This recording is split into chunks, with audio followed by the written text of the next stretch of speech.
trying to write, and how slowly it was going. He thought about the nightmares he often had, and that there were still enough bad days to keep him humble.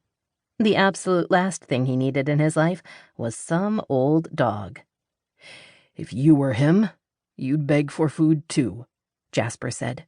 "Don't shoot him." "You don't get to tell me what to do." Jasper sighed before squaring his shoulders and staring down at the old man, who was maybe 5'5" to Jasper's 6'3". "Seriously?" he asked.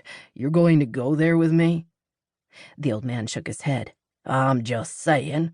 "I know what you're saying. Don't shoot the dog." Jasper walked to the office.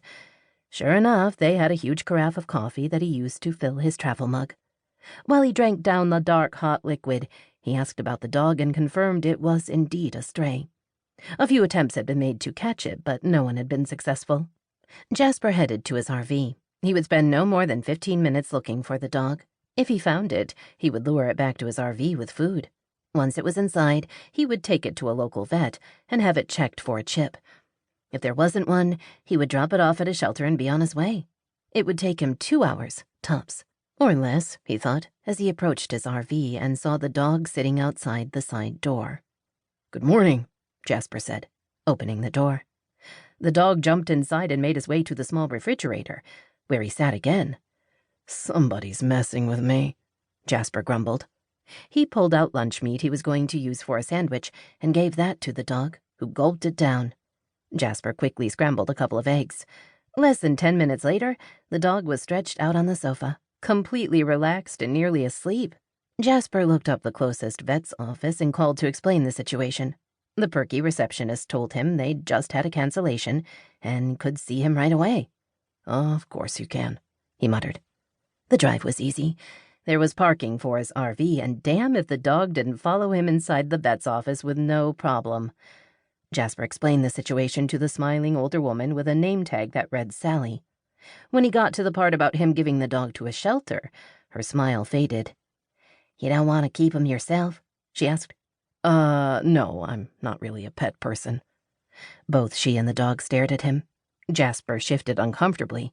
He wanted to explain that he wasn't being cruel. Rather, his reluctance was realistic. He'd been in a really bad place when he'd gotten out of the army.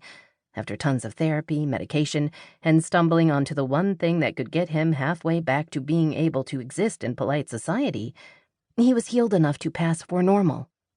But he knew the truth. He would never fully get there.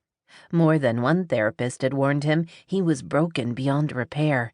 They hadn't used those exact words. They were too professional for that. But the truth had been clear enough all the same. But the woman in front of him wouldn't want to hear that, and he certainly didn't want to tell her.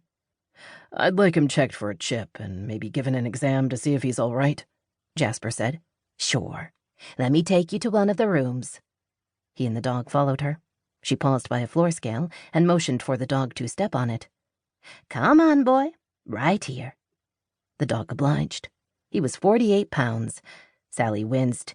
"He should be closer to 75 pounds, she said. "He's really skinny. Poor guy." Jasper and the dog went into an exam room. "I'll get one of the techs to come in and scan him. If there's a chip, we'll take it from there.